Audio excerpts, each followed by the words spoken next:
Trump está destruindo o visto H-1B. Ou não. Grandes empresas de tecnologia estão preocupadas, apoiadores do Make America Great Again furiosos e o resto confuso. Mas há um detalhe importante que todo mundo está deixando passar. Bem-vindo ao America Uncovered. Eu sou Chris Chappell. Antes de começarmos, você sabia que o YouTube está realmente escondendo episódios de você? Isso se deve ao modo restrito. Veja só. Aqui está o nosso canal sem restrições. Aqui está ele no modo restrito. Percebeu a diferença? Muitos episódios somem. Se ainda não fez, acesse sua foto de perfil, clique e desça até o modo restrito. Desative isso para que o YouTube não oculte mais assuntos polêmicos de você. E já que você está aí, não se esqueça de se inscrever, porque o YouTube tem o hábito de cancelar a inscrição dos nossos espectadores sem avisar. Enfim, parece que os H-1Bs estão de volta ao cardápio, pessoal. Ou talvez não, deixa eu explicar. Se você ainda não sabe, os H-1Bs são um tipo de visto que permite que empresas americanas contratem trabalhadores temporários e especializados de outros países.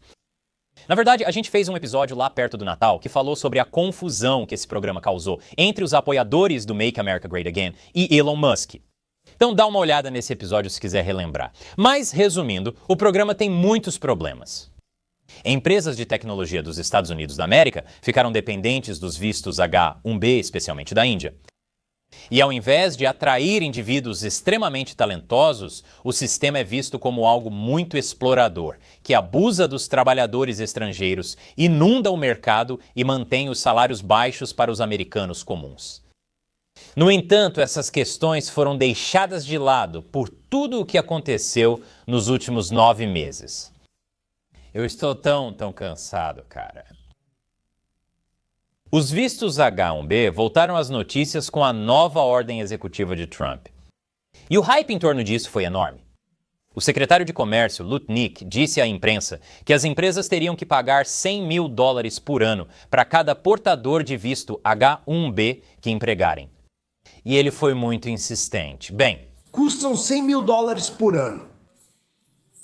Eles têm que pagar ao governo $100 mil por ano.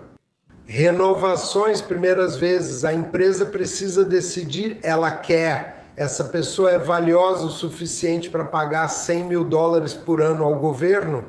É anual. Quero dizer, isso é uma quantia enorme de dinheiro.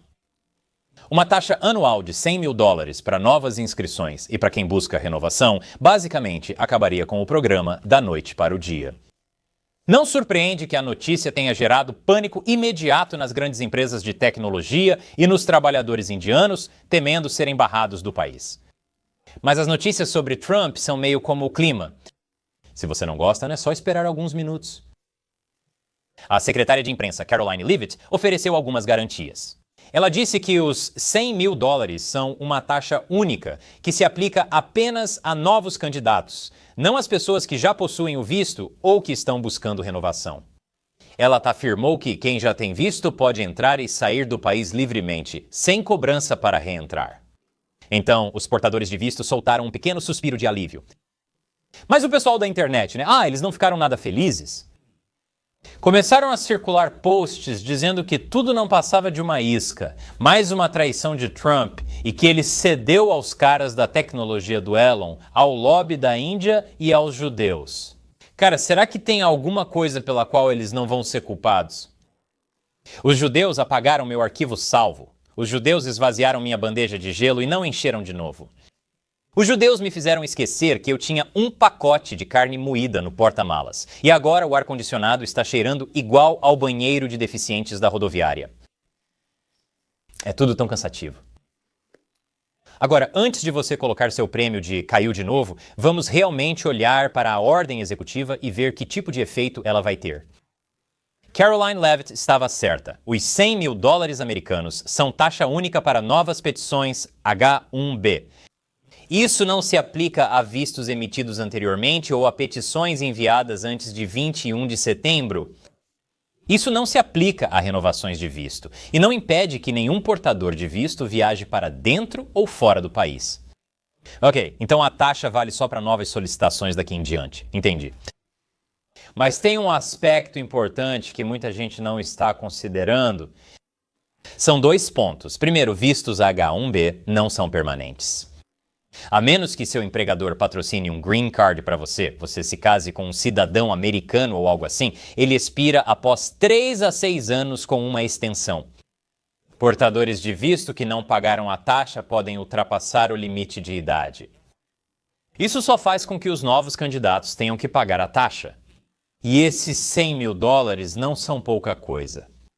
Aqui vai uma conta rápida. Pegue um salário inicial em uma empresa de tecnologia americana, digamos, 120 mil dólares por ano.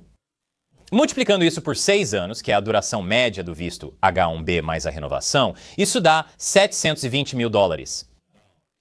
Antes da ordem executiva de Trump, uma empresa pagava entre 2 e mais de 7 mil dólares por funcionário com visto H-1B.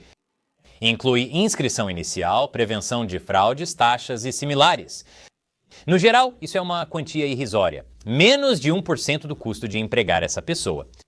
Agora, com a nova taxa de 100 mil do Trump, esse custo, de repente, salta de menos de 1% do custo dos salários para mais de 14%. Isso é enorme. Isso não vai derrubar de imediato empresas multibilionárias como Apple ou Microsoft, que têm margens de lucro capazes de suportar custos trabalhistas maiores. Mas isso as prejudica, assim como as pequenas empresas contratadas por essas gigantes para testes, segurança e análise de dados. Bem, as margens delas são muito menores. E pagar por vistos H-1B pode acabar sendo proibitivamente caro. Mas essa é só a taxa única. Tem outra parte da ordem executiva de Trump que todo mundo parece ter ignorado, e ela é muito mais importante. O Departamento do Trabalho vai revisar e aumentar o salário predominante dos H-1Bs para garantir que só contratem os melhores. O que isso significa? Segundo a lei, ao solicitar um H-1B, a empresa deve garantir que o trabalhador H-1B receberá o mesmo salário de um americano na mesma função. Mas se o Departamento do Trabalho decidir que eles precisam receber mais, contratar H-1Bs pode ficar muito caro, muito rápido. Vamos voltar àquele emprego de tecnologia de 120 mil dólares anuais. Isso é basicamente o salário base esperado para um desenvolvedor de software iniciante em uma área cara. Vamos ignorar opções de ações, bônus e outros neste exemplo. Se o Departamento do Trabalho optar por um aumento moderado, cerca de 25%, o salário anual sobe para 150 mil dólares. Um aumento de 40% eleva para 168 mil dólares. E se eles quisessem realmente exagerar, poderiam aumentar para 60% ou 192 mil dólares. Se você adicionar a nova taxa de 100 mil dólares em cima de tudo isso, estamos falando de mais de 1 milhão de dólares em 6 anos para um cargo de nível inicial. Isso muda o jogo. Isso elimina os vistos H-1B como fonte de mão de obra barata. Em vez disso, torna-se um programa apenas para os profissionais mais qualificados e mais bem pagos, a nata das maiores empresas do país. Que é, acredite ou não, o propósito original do programa. Como disse, isso não encerrará o programa de imediato. Mas o que isso vai fazer é lentamente esvaziar o programa, restando apenas os especialistas de classe mundial. Chega de mão de obra barata explorando e reduzindo salários. Aliados de Trump podem considerar que isso vai demorar muito. Mas você deve entender a posição de Trump. Embora Trump seja visto como o candidato do caos, destruir o setor de tecnologia não faz parte de seus objetivos. Uma transição lenta e suave do trabalho estrangeiro para os trabalhadores e empresas americanas é melhor do que jogar o mercado em uma espiral de pânico. Pense assim: o presidente é o capitão de um navio. Os mares são perigosos, repletos de destroços causados por anos de má administração bipartidária. O capitão deve navegar com cuidado nessas águas, evitando obstáculos e que o navio vire em curvas bruscas. O que ele não fará é jogar o barco no primeiro iceberg só para provocar liberais. Essa é minha interpretação. E você, o que acha? Essa ordem executiva exagera ou é insuficiente? Deixe seus comentários. Leio o máximo possível. E considere apoiar o American Covered em nosso novo site, americancovered.tv. Não podemos seguir com o programa sem sua ajuda. Sou Chris Chappell. Obrigado por assistir ao America Uncovered.